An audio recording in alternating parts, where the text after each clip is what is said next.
Global leaders live right here in the mother city, the city of gold. I'm with an incredible leader today. Wherever you are, whatever you're doing, blow up the chat. Tell us your name and tell us a little bit more about yourself. My name is KHADIJA Mahida. I am the founder of KRM Enterprise, and I currently do Palestine Cola, Palestine Drinks, and an international trade manager for Palestine Drinks as well. Fantastic. So you are one of those people who literally just go out there, make a difference, help people become a better version of themselves, but you actually provide them with the requirements that's needed. And I think it was so inspiring when you shared with me, your sort of foundation and all the work that you're doing. Absolutely epic. What are the secrets to your success? I would say a big secret to my success remains that in my foundation. So it always comes back down to my roots and that of having a support structure of my mom and my kids, my family and friends. And I've always been a go-getter. So being that of wanting to achieve more, do more, and be the best version of myself to mankind that I can be. Oh, I like that. Be the best version of yourself to mankind that you can be. And I think that's a really powerful secret to success.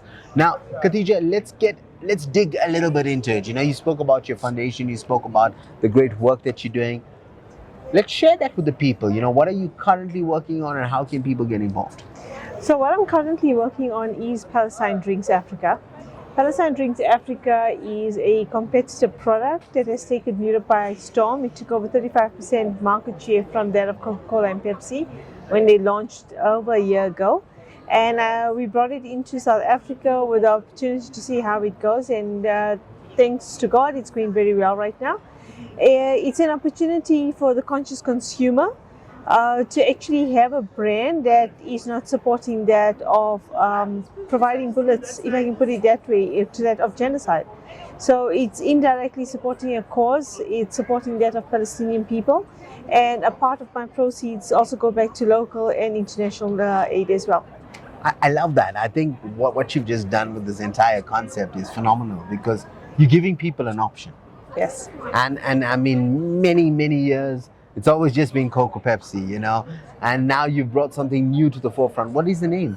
It's called Palestine Drinks. It comes out in 3 flavors, actually 4. So we got the original, you have the sugar-free, and then you have that of apple, which is more like an appetizer taste to it, and then you have that of a lemonade, which has more of a Sprite taste, both in bottle form as well as that of cans. So how can people get a hold of the product?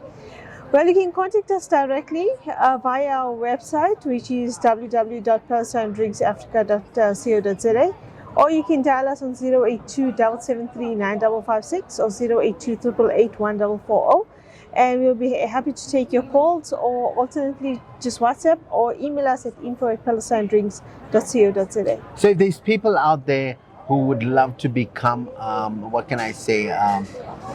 a wholesaler or sort of an affiliate to your brand, is that something you guys are open to, like where they can sell your products? Definitely so. So at current, we are in the distribution phase of the business.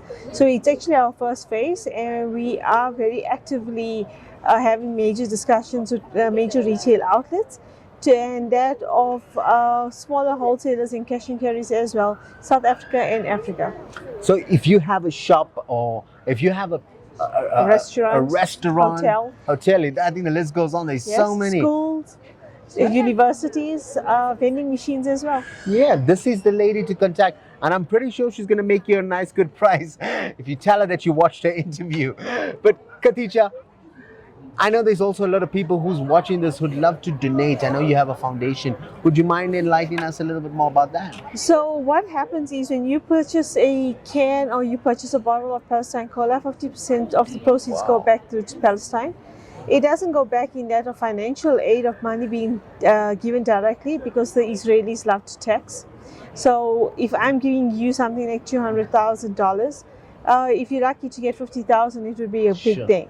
So what we do is we're changing that money into data forms of furniture, buildings, machinery, whatever is needed for them on that side to rebuild Gaza. That's our main aim at this moment in time. And if anybody is willing to donate, please contact me directly and we'll put you in touch with the foundation as well. Such an inspiring cause. Thank you. Such and is this something that you've created? No, I think Palestine has always been close to my heart. It's been close to our heart for many years. I mean, it's over 80 years of apartheid and colonialism with imperialism going on in that end of the world. It's been neglected from so long, and 7th of October 2023 actually changed the entire world.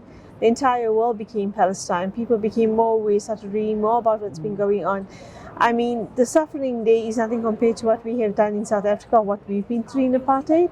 So at this moment in time, it's for us to raise our voices, and for that of our future generations to actually, which they have been doing. They have been the ones that have become more vocal on this cause, and I'm very grateful for them, and it's for us to lead by example and to make the difference that we can.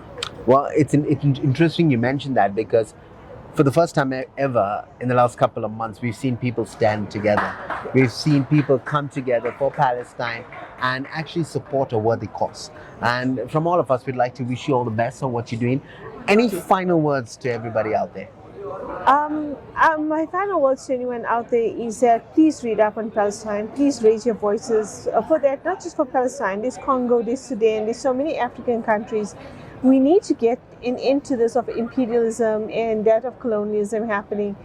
Guys, it's 2025. What are we leaving behind as a legacy, and what are our kids going to read about in history? And the most important thing is when they turn around and ask you, what did you do during that time?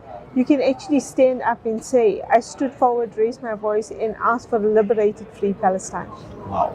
I know one thing they're going to be talking about in history is Palestine drinks. Thank you so much. Everybody out there, you've heard it from one of the influential women herself, 2025, part of the top 100 list. She's going to be honored on the 26th of April at the Gold Reef City. All I like to say is from myself, Rajiv Mothie, you guys have just been motivated.